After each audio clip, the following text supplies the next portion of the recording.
Asia cup चलेगा 9 सितंबर से 28 सितंबर तक यूएई में, यूनाइटेड अरब अमीरात में। ठीक है, प्लान कुछ इस तरीके से है कि दोनों के बीच में 3 मैच हो पाए। ठीक है, अब हम क्यों कह रहे हैं कि पाकिस्तान को इससे फायदा ही फायदा होगा और भारत को नुकसान ही नुकसान होगा। ठीक है, तो पहले तो हम ये जान लेते हैं तो भारत की सरकार और बीसीसीआई के बीच में क्या ऑफिशियल स्टैंड पॉइंट है। स्टैंड पॉइंट ये हुआ कि क्रिकेट को भारत और पाकिस्तान के बीच में जो पॉलिटिकल डिस्प्यूट है उससे अलग रखा जाएगा। अब प्रश्न पहला ये है कि क्या ये पॉलिटिकल डिस्प्यूट है? भारत और पाकिस्तान के बीच में जो ये चल रहा है क्या ये पॉलिटिकल है? नहीं, ये टेररिज्म है। यहां पे भारत के आम लोगों पे हमला हुआ है और होता ही रहता है।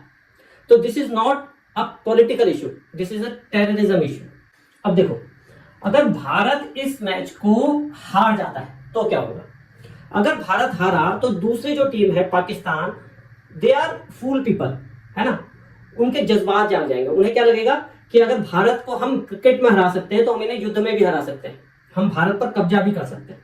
यानी कि एक तरीके से अगर पाकिस्तान जीत जाता है तो उनके जज्बात उमड़ेंगे, है ना, वो अपने आप को भारत के बराबर समझने की कोशिश करेंगे या भारत से सुपर समझने की कोशिश करेंगे। ठीक, तो ये तो हो गया पहला लॉस, डायरेक्ट लॉस जो दिखाई देता है। दूसरा, अगर भारत जीत भी गया तो क्या होगा? अगर भारत जीत भी गया, क्रिकेट की बात कर रहा हूं, तो भी भारत हारेगा। क्यों? क्योंकि this is not about sports, this is about strategical better for Pakistan. कैसे? देखो, ये ना ऐसा नहीं है कि मतलब भारत जीत गया, पाकिस्तान जीत गया, पाकिस्तान को कुछ मैचेस से पैसा मिल जाएगा, नहीं, ये वो नहीं है, ये कुछ और है। क्या क्या है ये? इससे कई तरीके के सिग्नल जाएंगे जो हम विश्व को देंगे।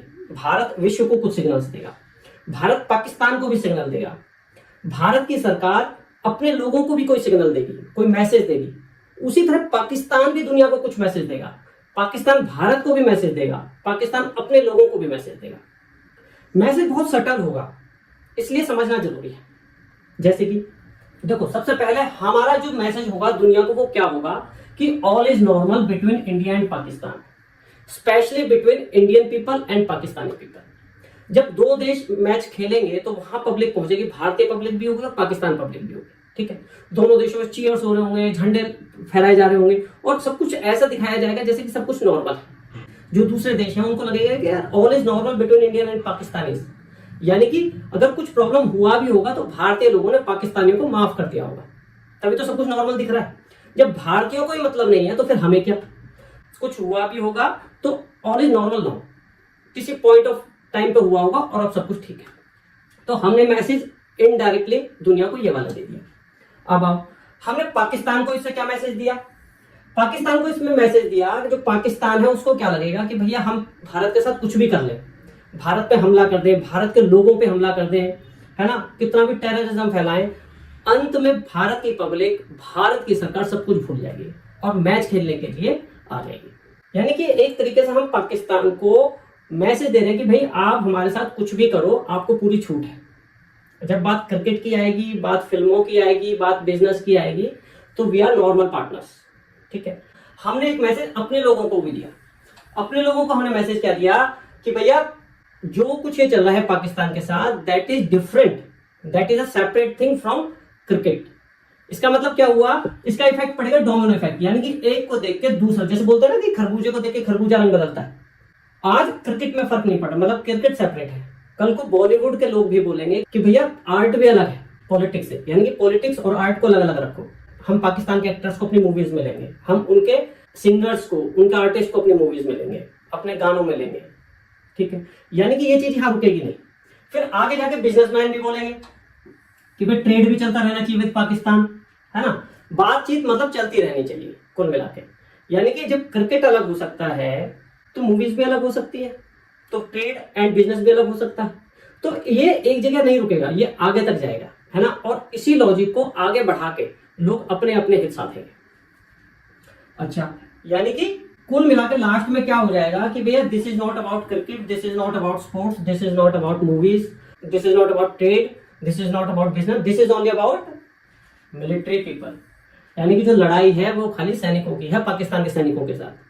यानी कि जो normal people are not involve with such kind of issues. ठीक है, भारत सरकार जाने, भारत की फौज जाने, हम अपना काम पाकिस्तान के साथ करते रहेंगे। इसका इफेक्ट ये होने वाला है। अच्छा, अब देखो, ये तो हो गए भारत के मैसेज। पाकिस्तान क्या मैसेज देने वाला है? पाकिस्तान अपने घरेलू जो लोग हैं, अपनी जो घरेलू पब्लिक है, उसको क्या मैसेज देगी? वो बोलेगी we forced India back to the cricket, कि हमने इतना कुछ किया। पहले हमने भारत के अंदर जाके हमला किया, फिर हमने भारत पे हमला किया, है ना। जैसे ऑपरेशन सिंदूर में उन्होंने क्या मैसेज दिया अपनी पब्लिक को कि हम जीत गए। तो उनका मैसेज क्या है? पहले हमने भारत के लोगों को मारा, फिर भारत की सेना को मारा, और लास्ट में हमने उनको बुला भी लिया क्रिकेट खेलने के लिए, यानी दिस इज आवर विन। वो इस चीज को अपनी जीत दिखाएंगे अपनी पब्लिक को, ठीक है। जो उनकी आर्मी की इमेज है या फिर पॉलिटिकल इमेज है, उनके नेताओं की इमेज है, वो उनकी पब्लिक में अच्छी हो जाएगी, है ना। अच्छा, ये तो हो गया उनका जो घरेलू पॉलिटिक्स है उसमें मैसेज पाकिस्तान की गवर्नमेंट का या पाकिस्तान की मिलिट्री का। वो दुनिया को क्या मैसेज देंगे? दुनिया को मैसेज देंगे कि Pakistan is not a terrorist country, है ना। जो पाकिस्तान और भारत के बीच में जो इश्यू है वो पॉलिटिकल इश्यू है, that is about Kashmir, that has nothing to do with terrorism. ये उनका एक मेन मैसेज होगा टू द वर्ल्ड। अगर हम उनका सीधा सा कहना ये होगा कि भाई अगर हम टेररिस्ट होते या हम टेररिज्म को सपोर्ट कर रहे होते, टेररिज्म को पाल रहे होते, तो भारत की पब्लिक हमारे साथ क्या करती? भारत हमारे साथ क्यों क्रिकेट खेलता? भारत के लोग हमारे साथ इतना घुलने मिलने वाला व्यवहार क्यों करते? तो सीधी सी बात है कि we are not a terrorist country, we are just an ordinary country like India. ये पाकिस्तान का मैसेज पूरी दुनिया को जाएगा। अच्छा, this is not about terrorism, this is about Kashmir, that is a political issue. Second thing, we have no issue with Indian public, we have just issues with Indian government, Indian Hindu government। यानी कि हमारा भारत के लोगों से कोई वैर भाव नहीं है, कोई दुश्मनी नहीं है, हमारा तो जो भारत की जो हिंदू गवर्नमेंट है उससे पॉलिटिकल इशू है, ठीक है। अच्छा, और यहाँ पे क्या होगा कि मतलब जब मैच होगा भारत पाकिस्तान का तो सब कुछ ऑर्डिनरी दिखेगा, सब कुछ भारत पाकिस्तान के लोग एक जैसे दिखेंगे।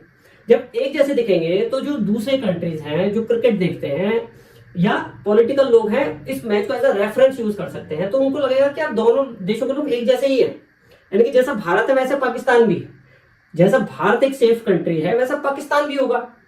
मैसेज तो यही होगा ना। तो इसका मतलब क्या हुआ? Pakistan is a safe country to invest. अभी पाकिस्तान पे FATF की तलवार लटकी रहती है। जो इन्वेस्टर्स है वो पाकिस्तान में इजिली इन्वेस्ट नहीं करते, कंसिडरिंग कि भाई पैसा फंस जाएगा, क्योंकि पाकिस्तान में टेररिस्ट एक्टिविटीज होती रहती है।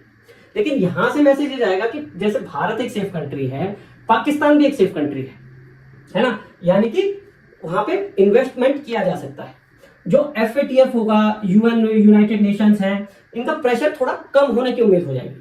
जो IMF है, वर्ल्ड बैंक है, वहां से लोन मिलना थोड़ा आसान हो सकता है पाकिस्तान के लिए। कुल मिला के जो पाकिस्तान है वो ये दिखाने की कोशिश करेगा we are just a normal country, ठीक है। यानी कि जो फॉरेन इन्वेस्टमेंट है वो भारत पाकिस्तान में आने की उम्मीद हो जाएगी। कुल मिला के जो पाकिस्तान के लिए जो मैच है ये एक स्ट्रेटेजिक बैटल है, एक रणनीतिक लड़ाई है, not only a sports match. तो ये हो गए पाकिस्तान की जो गवर्नमेंट है, जो मिलिट्री है, वो इस तरीके से सोच रही होगी।